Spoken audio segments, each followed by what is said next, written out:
So welcome to part 2 of this episode.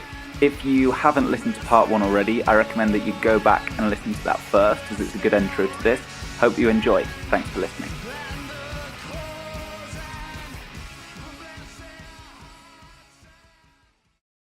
In 2015, you were at Camp 1 on Everest when the earthquake hit Nepal. Can you just talk a bit about that?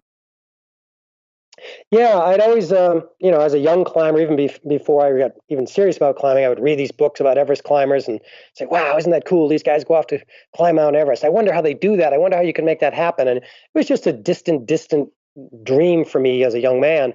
But as the years passed and I got more and more experience in other mountains, I realized that hey, maybe it's possible. Maybe if I really focus on developing the skills I need to go climb super high altitude, maybe someday I could put myself in a position to go to Everest.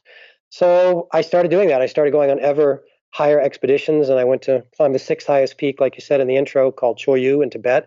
And over time, I accumulated enough pieces that I thought maybe I'm ready. So in 2014, I made a commitment to join a group and went there in 2015. And it was certainly kind of nerve wracking going to climb Mount Everest, and it was one of the hardest things I've ever had to train for. But I think I prepared pretty well and went with a pretty good team, and we made good progress to base camp. And we had moved up from base camp to Camp 1 when that massive earthquake slammed into the Himalayas. And we found ourselves right in the heart of the earthquake when a 7.8 magnitude earthquake slammed into Mount Everest and the entire Nepal region. My God, that must have been terrifying. Yeah, it was pretty amazing, pretty scary.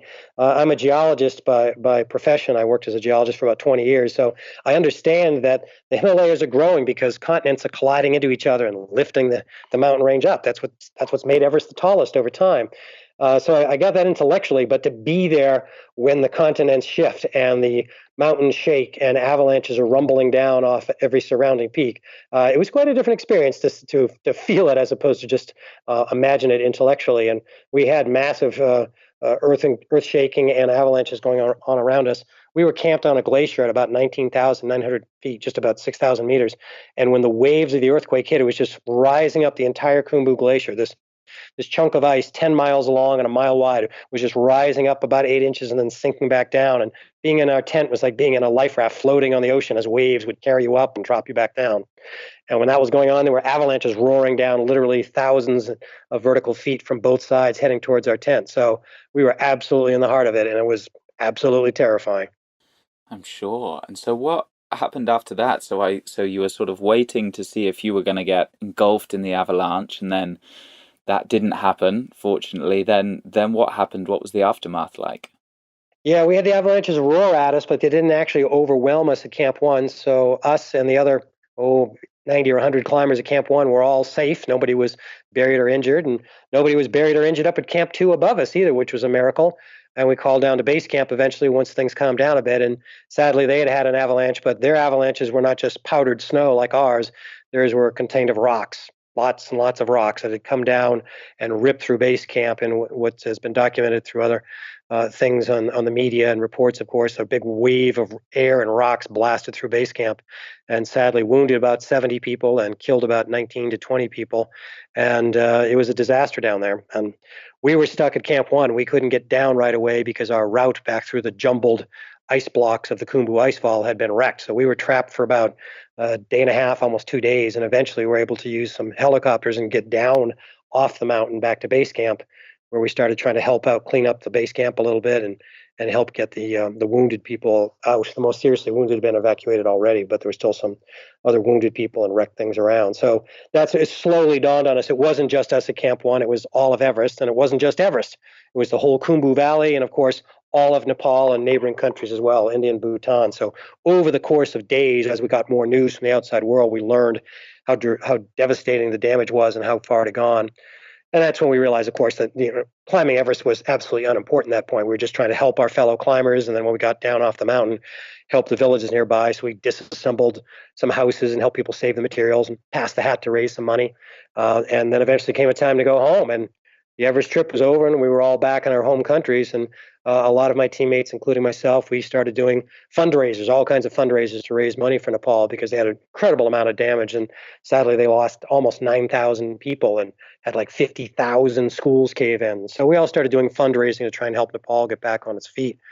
And so it certainly wasn't the trip that anybody had planned on. And Nepal's bouncing back. They're doing better. They still have some things to fix, but they're certainly fixed up enough to welcome people back as tourists, as trekkers, and as climbers. Yeah. Nepal is just an amazing place, quite unlike anywhere else that I've been. I went back again in 2016 and I'd seen it before and after the earthquake, and it was just heartbreaking to see the aftermath of it. Just so many schools and people's houses still destroyed, and a lot of people in the really rural areas still not getting any help. I mean, it was great to see there were a lot of international aid agencies there, but they were still struggling to recover from it. So, like you say, I think they're trying to get on top of it, and Yeah, there yeah. was a lot of international support and people raising money like you, which is amazing. But yeah, it was just horrifying to see how much it had changed afterwards. Even a few of the temples had just sort of got these big seismic gaps in them and just huge cracks. So it was one of those things that nobody can really predict when it's going to happen, something that size. But yeah, it was amazing to see the help that had been rallied around trying to deal with this insane situation. Yeah, you're absolutely right. I mean, it's I saw it in 15, and you saw it in 16 when the damage was still very much present. And then I went back to Everest and Nepal in 2017, and there was still damage as you described. But one of the monasteries near Mount Everest had been completely destroyed, a 90-year-old monastery. And by 2017, all the major construction was done, and they were painting the window frames and doing the interior painting. And they were about a month from being done when I was there in March of 2017. And so they had rebuilt that monastery. There were Wow. still other things that needed to be rebuilt, and I saw some damage for sure, as you described, big cracks in the wall and smaller religious monuments that had fallen down. But things were getting better for sure in 2017, and I saw some graffiti on a wall in Kathmandu with the saying, "We will rise again." And I saw it on some T-shirts, and they were basically declaring to the world and to themselves, "We will rise again." That's basically a statement of resilience, and it's not. That doesn't mean it's going to be easy or fast or cheap, but they will rise again. They're very resilient people. They've lived in a tough environment for hundreds of years there since they moved into those valleys, and they need some help for sure. They need tourism dollars like you and I going there and others, and they Mm. need international aid. But over time, they will rise again because they've done it before. They are very resilient people, and we can learn some lessons from them as well. Yeah, it's a very surreal feeling when you go and you start hiking and you start at almost jungle type level. Well, so first it's sort of like fields and meadows, and then more jungly, and you get a bit higher, and then there's still the tree line. You get above the tree line, then you get really into the mountains of these snow-capped just peaks, and they are enormous on a scale that certainly from Europe, we're not used to seeing anything like that, and you're just completely alone. And it's a humbling and incredible experience. So Nepal is just a wonderful place to go. So many different treks there. A lot of people do the Annapurna circuit because it's very well traveled. But Sure, there's so sure. many untouched places that you can go that are beautiful, and if you'd like to, you could choose not to see anybody for weeks or even over a month if you'd like to. So yeah, it's amazing. It's so worth a visit. I really love that place. I like to watch videos of climbs and expeditions, and I was Mhm. watching something on YouTube, and it was some people doing, I think, K2, which is known as one of the world's most dangerous climbs, and You it's bet. very technical. And I'm always really inspired by these type of things. And having been there and seen what it's like for the Nepali people, it's a complex arrangement. But this guy had left a comment on this YouTube video that said something like, "Great, rich white guys choosing to do stupid shit whilst Sherpas are forced into carrying all their stuff up the mountains for $5 a day." And I saw that, and at first you see so many just hateful, ridiculous comments on YouTube, but it Hmm. sort of, in some ways, made me think a little bit more about it. And I certainly don't agree with the sentiment wholeheartedly. I mean, a lot of the Sherpas who I met there, it gives them a sense of purpose and money coming in, and a lot of them enjoy it. And it's not always a sort of taking advantage of them situation. It's both parties benefit from having the other one, although there are some problems with it. Sometimes it's not always done so above board. Can you just talk a bit about that? Yeah, I've heard those comments before, and I agree with your analysis that it is something to stop and think about and ask yourself what you're doing. The things that you see in the media are often way exaggerated, but there is a kernel of truth to it. It's like, well, these people are poor. Are we somehow not treating them fairly or taking advantage of them? And so, I've been to Nepal 5 times. I know you've been there, and you have to kind of look around and ask yourself, what is this environment? Am I helping or harming here? And it is a package deal. I think when it comes to things like mountain climbing or other activities like scuba diving or hiking or driving your motorhome, all of those are recreational things. None of us have to do those things, Hmm. and so it is a form of recreation. So it is optional, if you will. And then when you travel, you have to ask yourself, am I being a good traveler? Am I being a good citizen as I pass through? If you drive your motorhome through Mexico City, do you throw your trash out the window because you don't live there? No, I'd like to think that you wouldn't do that. You're going to take care of your trash and maybe even pick up an extra piece of trash to try and help out a little bit. Just because you don't live there doesn't mean you're going to trash their environment. That's being a respectful traveler. And I think most of the people that are climbers and travel in developing parts of the world are good travelers. There's always a few who are jerks and will throw things on the ground and you desecrate monuments, but those people are in the vast minority. Most people are pretty respectful travelers, I think. And so you start to understand a little bit, and you have to ask yourself, well, what can I do to help? And that's what I've seen a lot from people that go to Nepal. Most of the climbers that know have gone to Nepal and Pakistan and Bhutan. When they come back, they wind up being lifelong advocates of those countries, and they raise money. Some of them literally adopt children over there to put through local schools. Some of them adopt children and bring them here if that's appropriate for the family situation, and will literally change the course of their life for decades. Even quit their jobs and become NGO type people working for nonprofits. I've seen standards really increase among the quality of guiding that the Nepali people offer, the quality of awareness of trekkers and climbers over since I've been going there since 1992. It's all risen up.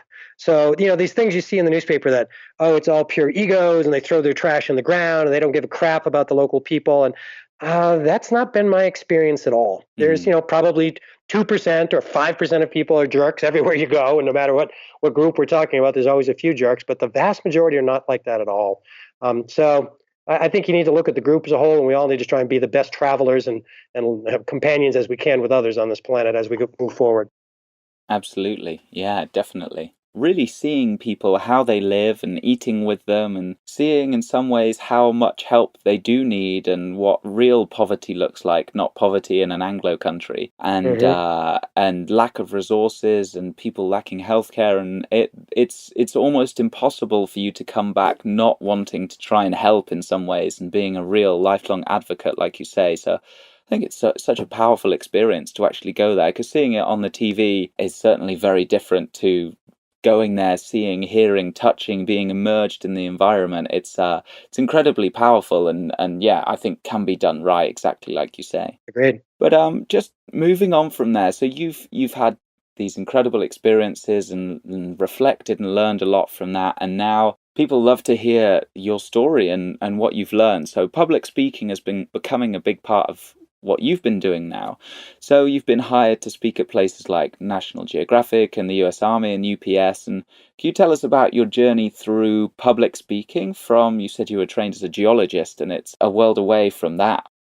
Yeah, no, absolutely. When I was a scientist, I taught a lot of short courses, sometimes 1 hour long, sometimes up to 3 days long, and they were all very technically driven. They were to other geologists and engineers and environmental lawyers, and I would talk about cleaning up groundwater and soil contamination by gasoline and petrol. And so I did a lot of that training stuff for years, and I got pretty comfortable at being at the front of the room and distilling information. I would have to study all this science and boil it down to a 1 hour talk about some particular scientific aspect. So I did that for years, and I liked my work. And I was a family man by then. My wife was staying home to take care of our 2 kids, and like all other family guys, I had mortgages and insurance concerns and had to take care of the kids. So I was very busy with my career.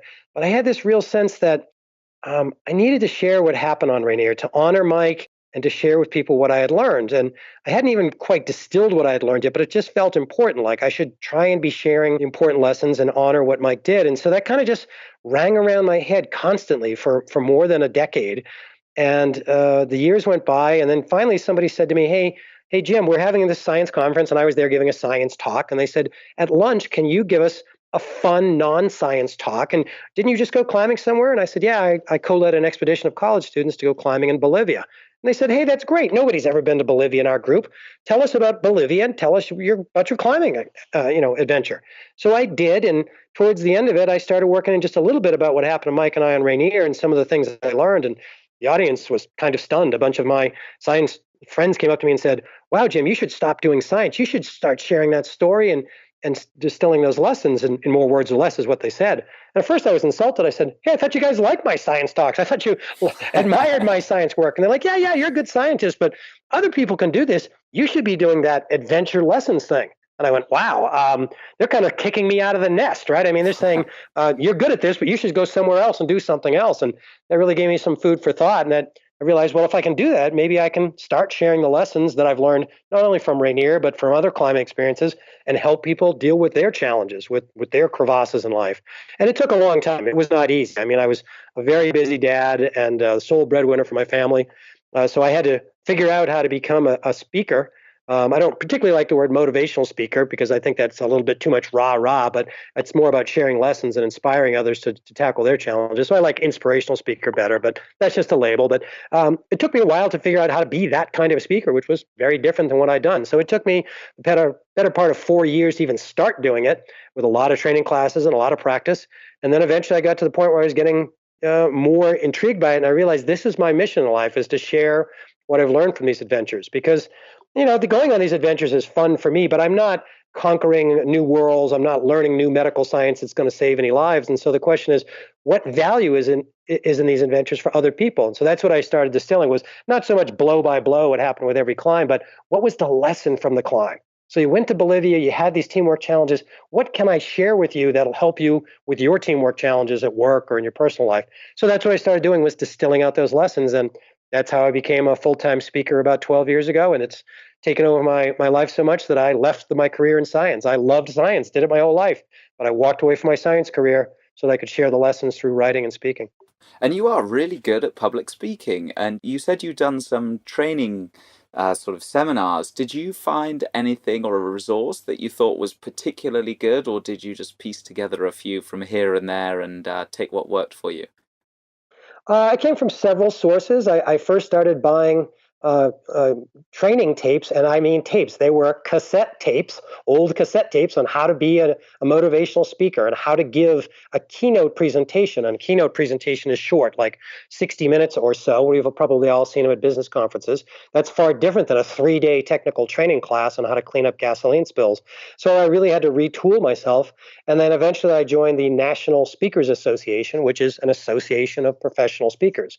And I learned to become a professional speaker. And I took training classes, and they were all very generous with their knowledge. And they have sort of a series of training classes. And it wasn't easy. I mean, it took thousands of training hours that I had to carve out of my schedule when I was working full time, raising a family and all that stuff. So I worked nights and weekends for years to slowly acquire these skills and slowly polish my own presentations and my messaging.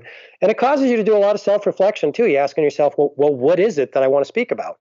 And with mountain climbing being a very physical thing, and you set a goal and you go for it. There have been other speakers who have really looked at, well, as it's about goal setting or it's about perseverance, and that's true. And I like those presentations, but I kind of thought there was something deeper, something bigger. And it took me literally 10 years to settle on the word of resilience, because Mm. I think the word resilience encompasses a lot of things. It encompasses the positive attributes of picking a goal and working extra hard and being willing to slowly increase your skills, all those positive things, but it also recognizes that there's going to be setbacks, there's going to be problems.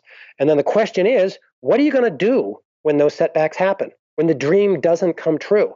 When there's a mishap or trauma along the way? Are you just going to give up?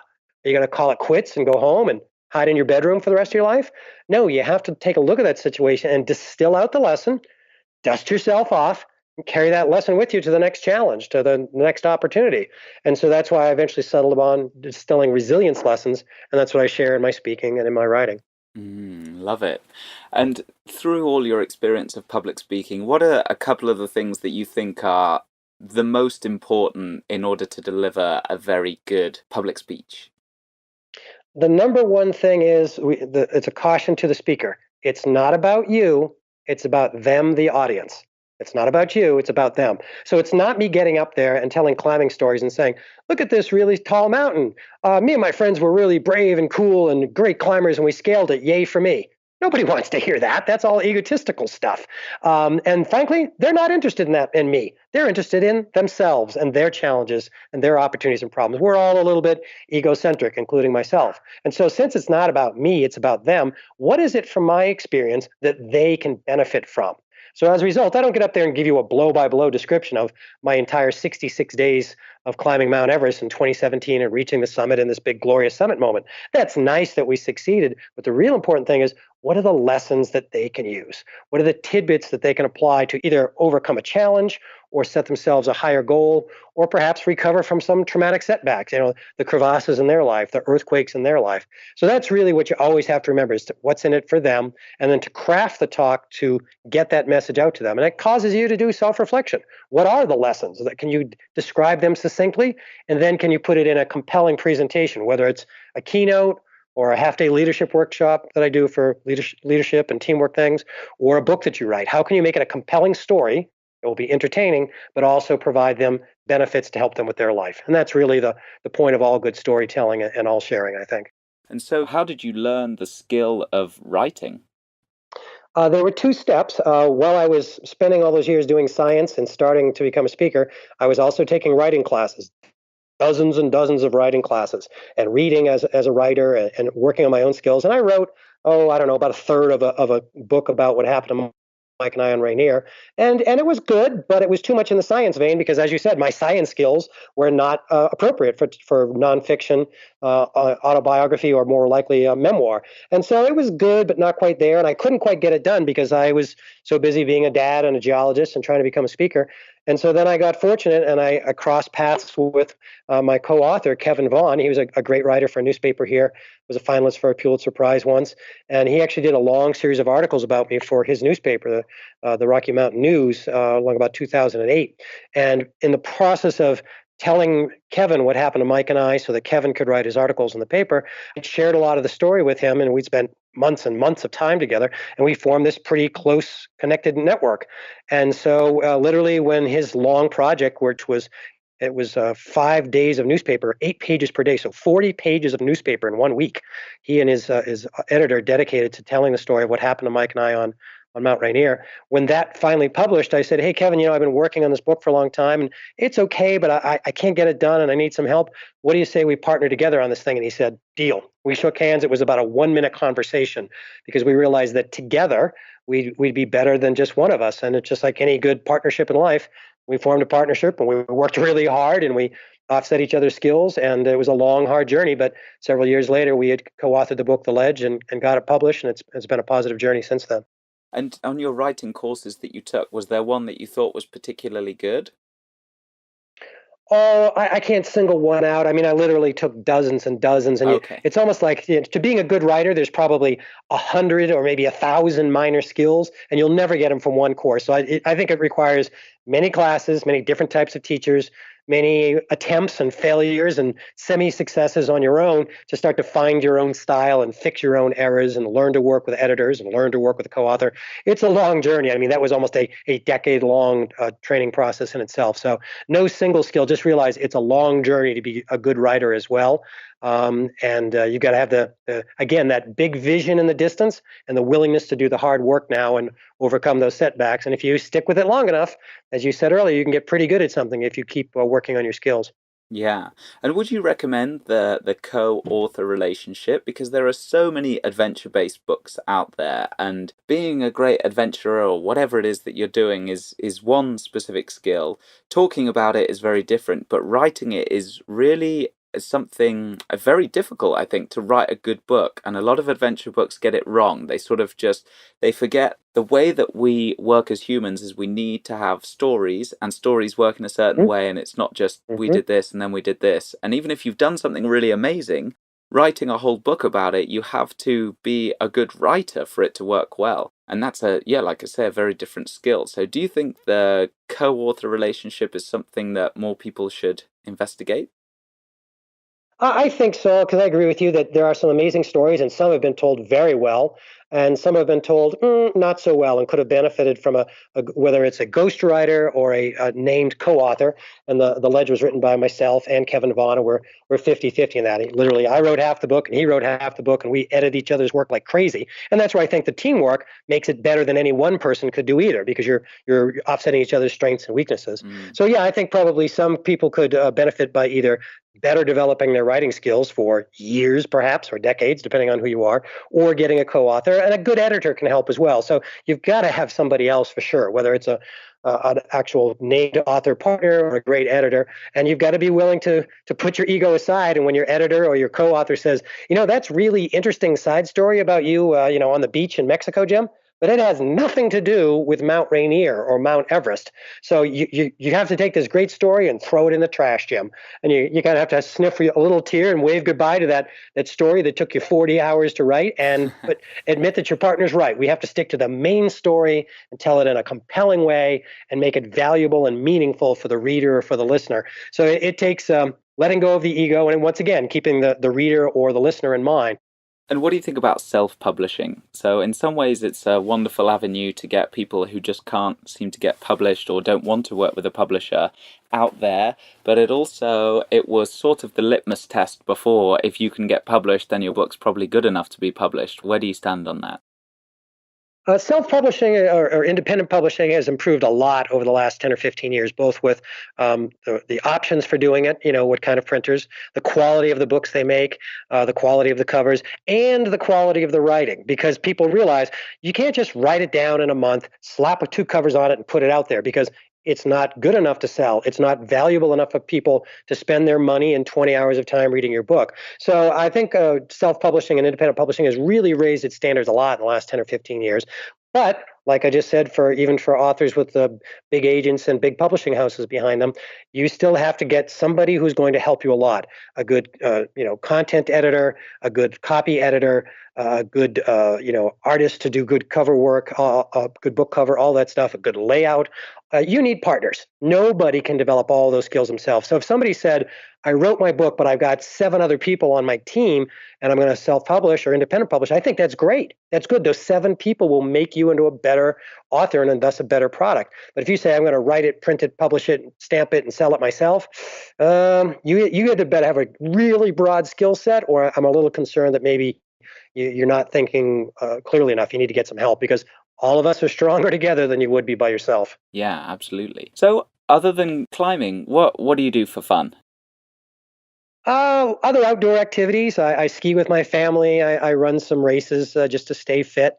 Both of my kids were, when they were younger, involved in various sports of soccer, and my daughter was a cheerleader for a while, and my son played hockey. So we did a lot of the youth sports stuff. They're a little older now, so we don't have to do that as much. But skiing with my wife, and anything in the mountains. We go snowshoeing.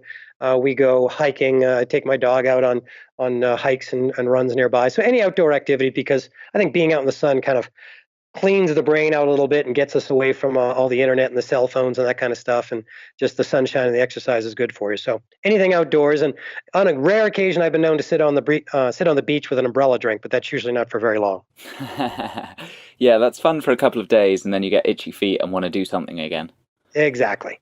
And what's inspiring you right now, Jim?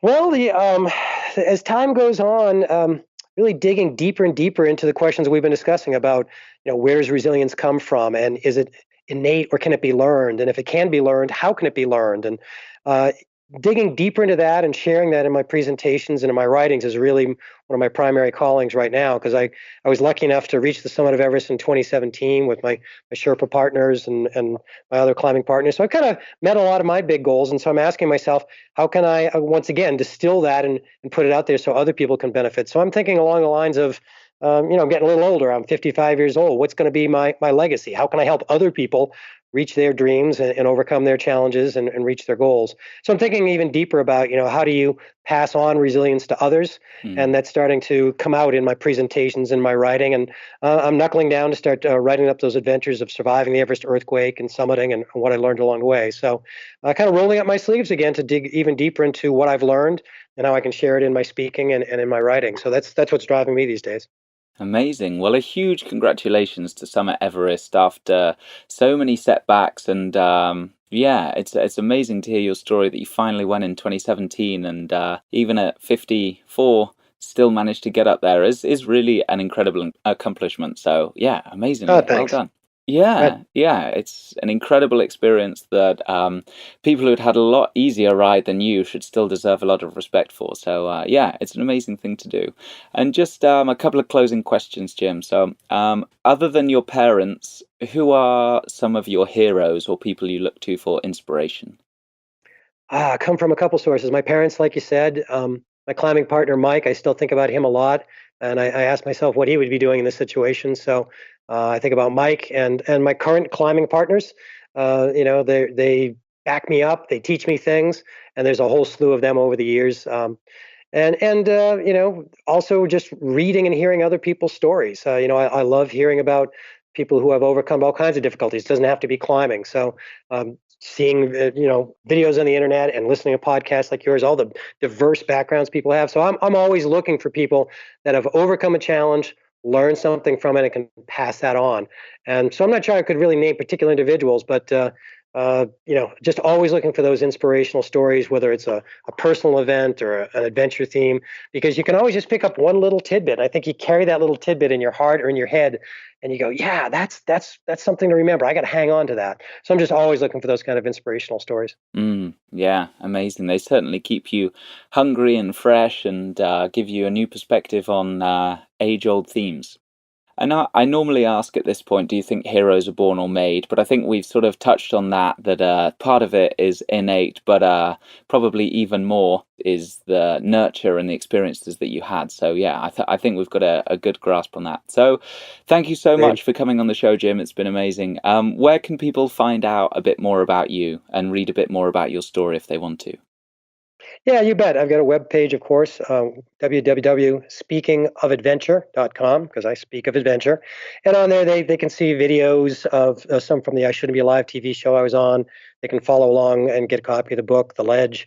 And I'm always posting up some new short videos from different climbs and different resilience contents that I've got in my blog. So if they find speakingofadventure.com, they can branch off from there and hopefully share some information that will give them a little inspiration, a little bit of knowledge. And that's what it's all about.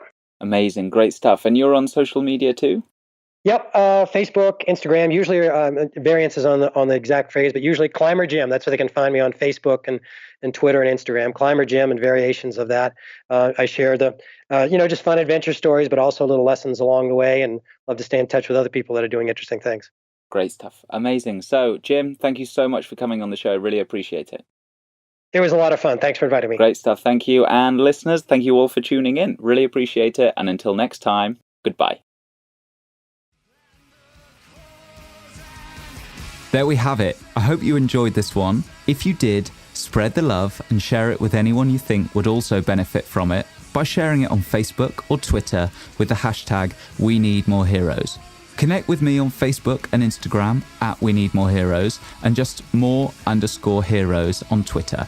I'd love to hear your thoughts on this and in fact any of our other episodes, so get in touch at weneedmoreheroes.co.